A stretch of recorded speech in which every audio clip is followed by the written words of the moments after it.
बिस्मिल्लाहिर्रहमानिर्रहीम। अस्सलाम वालेकुम दोस्तों, उर्दू मालूमात टीवी में एक नई वीडियो के साथ हाजिर हूँ। दोस्तों, आज की वीडियो में मैं आपको आसिफ अली जरदारी के करप्शन के चंद भयानक पहलुओं के बारे में बताऊंगा। वीडियो शुरू करने से पहले आपसे गुजारिश है कि आप हमारा चैनल सब्सक्राइब कर लें और सब्सक्राइब के बटन के साथ घंटी के निशान पर क्लिक करें ताकि आपको हमारी नई आने वाली वीडियो के मुतालिक नोटिफिकेशन मिलता रहे।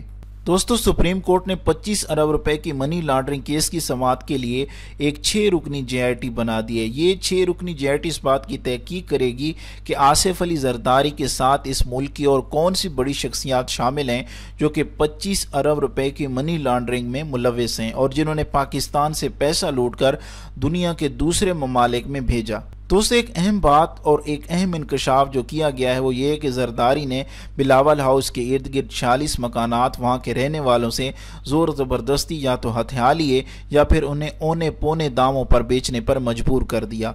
बिलावल हाउस के गिर्द 4 गलियों में अरसे दराज से बने हुए ये बंगले 1000 गज से 4000 गज तक पर लोगों ने अपने लिए बनवा रखे थे। इनका रकबा 65,000 गज बनता है। ये सारी की सारी ज़मीन अब जरदारी की मलकियत है। इसमें बेजा असर व रसूख इस्तेमाल किया गया और कई लोग तो अपना कारोबार और सरमाया यहाँ से छोड़कर कनाडा और अमेरिका मुंतकिल हो गए। इनमें कई एक जो कनाडा की यकबस्ता हवाओं और सर्दी से बचने के लिए मौसम सरमा में अक्सर कराची आते हैं, वह मकानात से हाथ धो बैठे।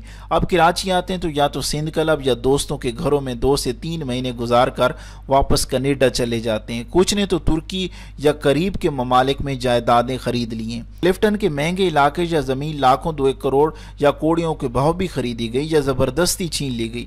अब इसकी कीमत अरबों रुपए है। जरदारी के लिए ये काम उन लोगों ने किया जो आला ओहदों पर फायज थे। ये तमाम हजरात अब मुल्क से गायब हैं। बिला खौफ व खतर इन मकानात पर कब्जा किया गया और एक इतलात के मुताबिक दुबई में बहुत ही आलीशान होटल जिसे चर्चल हयात रेजेंसी के नाम से जाना जाता है वो भी जरदारी की मलकियत है, जिसकी कीमत बयान से बाहर है। आखिर इतनी दौलत आई कहाँ से?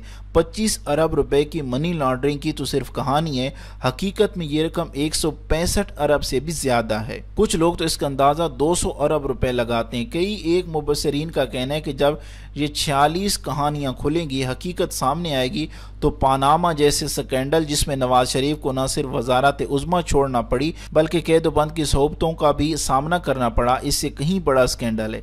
तकरीबन 100 ऐसे लोग शामिल हैं जो मंजर आम पर नहीं है। दोस्तों, अगर इस तरह के चंद और लोगों का एहतसाब हो जाता है तो वो दिन दूर नहीं जब पाकिस्तान से करप्शन का खात्मा हो जाएगा। अल्लाह ताला से दुआ है कि अल्लाह ताला हम सब को और पाकिस्तान को अपनी हिफाजत में रखे।